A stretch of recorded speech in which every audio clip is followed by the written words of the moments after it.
Good morning, everyone. Today's May the 15th, 2023. My name is Bowen, and I'm in Lisbon. I guess long time no see with my English channel viewers or audience. It's been a while. I now, in the past, you've seen a lot of my videos happening in Canada. Now I moved to Portugal. I moved here last year, 2022, February. I started to record my life here most of the time in Chinese. I don't know why, but just for whatever reason, I feel like I should have a Chinese channel. But anyways, today I want to talk about Portugal. I've been living here for roughly about almost a year and a half. You saw some of my previous clips in front of the video. It's the things happening in Portugal in 1968, and some of them later you will see is happening in 75, 81, and 1990. What's happening? All these changes happening in Portugal. Well, the reason I want to talk about this today is because I've done a Chinese version. For the English version, I don't know how many people realize the big changes from 1974 till now in Portugal. It's, to be honest, because I'm at school and learning Portuguese language. So our teachers taught us a lot about Portugal, the history, the life, the culture, everything. So now it broadened my view, how I see Portugal. It shocks. It's absolutely shocking me after I saw all these these movies and documentary. The interesting thing is I didn't expect this because I moved to Canada when I was young, but I grown up in China back 90, 60, 70, 80, 90. I've gone through all that. I've seen that in China. So because I've seen this, and now Portugal is a country with a poor condition in 1960, even before. It has a long history, but from the moment I saw this video, it reminds me a lot about China too, because after I moved to Canada, Canada is totally different. But in Portugal, it reminds me a lot about China, especially when I was young in China. I wanted to start by telling a story here that's given by my friend, because he was born in 1946, but he was born in a very, comparatively rich family. And the story he told me just shocking me as well. When he was 60 years old, he went to school because at that time only the rich family kids, especially boys, can go to school, be able to afford to go to school to learn. So in his class, only 3 kids, they have shoes to wear to go to school. So in the whole class, there are about 40 kids, but only these 3 kids had shoes. Others, they didn't. So that means these 3 kids, they felt very shamed to have the shoes to go to school. So usually what they did is they left the home, and after their parents couldn't see them anymore, then they took off their shoes and took out their socks and put them in the bag, and just had a bare feet to walk to the school and mingle around with other kids. So that's the story I heard. It shows in the past being a poor, the whole country was very poor. Only very, very small percentage of people, they were rich. They can send their kids to school, they can do things, they can have a little, they have a little businesses. So my point is since 1974, this carnation revolution happened.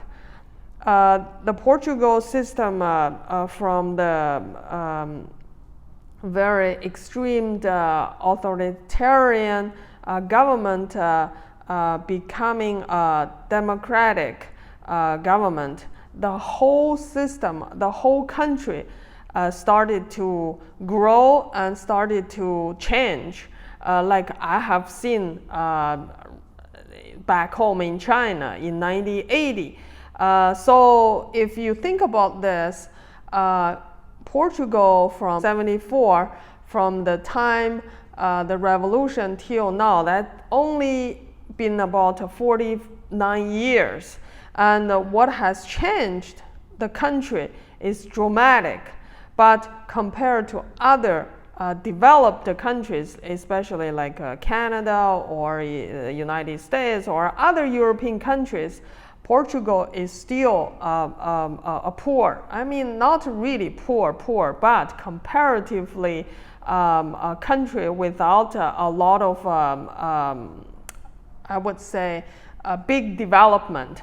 So now, because of a golden visa, because of European support, and Portugal started to build their roads, build their countries, all these things happening in the past 49 years.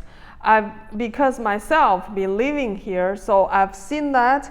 I've seen a lot of people coming to Portugal just to catch this new development. And I think for me as a foreigner, I've been living in China for many years and also living in Canada for 20 years, I've seen that. I think this is a moment that people should catch, and either you come for a different life. At the same time, if you think this is a great time to help Portugal to develop the country, it's a great time to get involved. And also, if you want to have a nice, relaxed retirement life, and here is also an option for people like us from North America. You know, everything is so getting more and more expensive in North America, but in Europe, especially a country like Portugal, still very affordable. That's why probably right now that more and more Americans, they're coming to Portugal for their new life and for their investment. And people are aware of this new country as a new development in it. So I guess for me, I would say I'm very lucky to get a chance to move here and have seen these new changes. I don't know. There's some other points I should mention, but still, I think Portugal still has a lot of places to improve in terms of the system regulations and the rules and people's mind. And I guess, the big thing for me is the salary, people's salaries here. I would be, first time when I heard that, I was shocking. The bankers, the doctors, and they only make no more than 2,000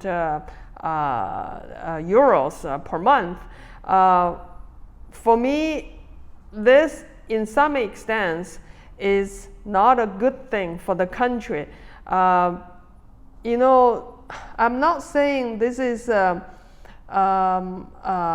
something the country should really thinking this is a serious problem, but it is a serious problem because a lot of people, because of the low salary, when they do things, well, the corruption or other ways to make money will come up.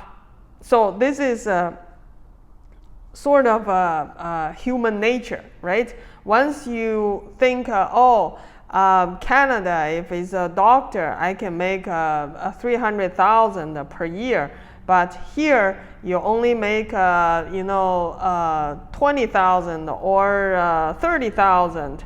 That big difference will make the country feel that's not right. And for the people who live here, once they knew, of course, that they are not going to stay here. All these elites or skilled people, they are going to find opportunity to look around and go to other countries to make a living and at least make a little bit more money. Also give you another example, just like right now I'm at the school learning Portuguese, and we have 24 students in my class.